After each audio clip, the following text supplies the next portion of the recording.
Watch a video of someone mouthing the syllable GA while the audio track plays BA, and most people will hear da, a syllable that matches neither the audio nor the video alone.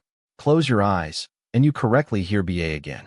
This is the McGurk Effect, discovered in 1976, and it reveals something the brain normally hides from us completely. Hearing is not a purely auditory process. What you see fundamentally changes what you hear. Harry McGurk and John MacDonald discovered the effect that bears McGurk's name in 1976 while dubbing mismatched audio and video for a study on infant speech perception. When the auditory syllable BA is paired with a video of a mouth articulating GA, most listeners perceive an entirely different syllable, typically da, a fusion that does not match either the auditory or visual input in isolation. The effect is remarkably robust.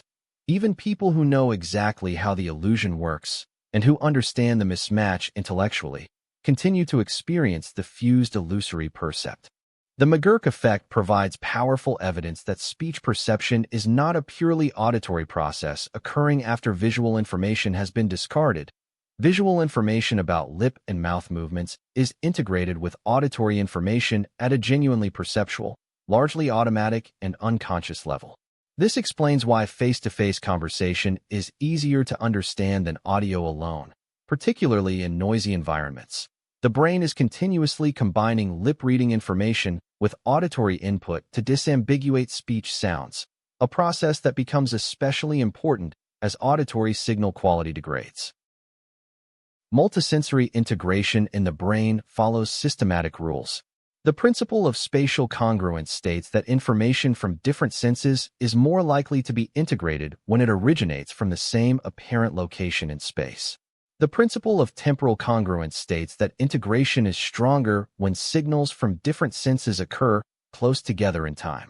These principles explain why ventriloquism works. When a dummy's mouth moves in synchrony with a voice originating elsewhere, the brain integrates the seen mouth movement and heard voice, perceptually relocating the voice's apparent source to match the moving mouth.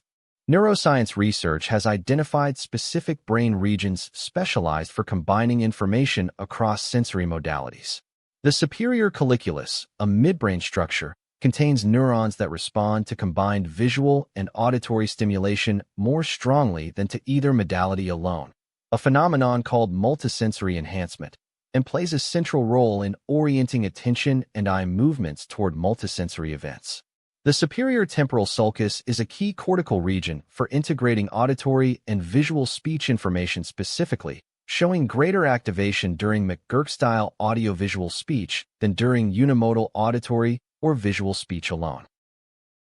The rubber hand illusion demonstrates that multisensory integration extends beyond external perception into our sense of bodily ownership. When a visible rubber hand is stroked in synchrony with a participant's hidden real hand, many participants begin to feel as though the rubber hand is their own, integrating the seen touch on the rubber hand with the felt touch on their real hand into a unified, though illusory, bodily percept. This illusion has informed research on body ownership disturbances in conditions ranging from anorexia nervosa to phantom limb pain, and on the design of realistic prosthetic limb feedback systems. Combining information across multiple senses generally improves perceptual accuracy and reaction speed compared to relying on any single sense alone, a benefit formalized in research showing that the brain combines multisensory cues in a manner approximating optimal statistical inference, weighting each sense according to its reliability in a given context. In low-light conditions, vision becomes less reliable and touch or audition are weighted more heavily. In loud environments, audition becomes less reliable and visual lip-reading information is weighted more heavily. This adaptive, reliability-weighted combination makes human perception remarkably robust across changing environmental conditions. The McGurk effect reveals that human perception is not modular, with each sense operating in isolation. It is deeply integrated, with vision, hearing, and touch continuously combining to construct a single, coherent experience of reality. What we perceive is not raw sensory input, but the brain's best statistical guess synthesized across every available channel.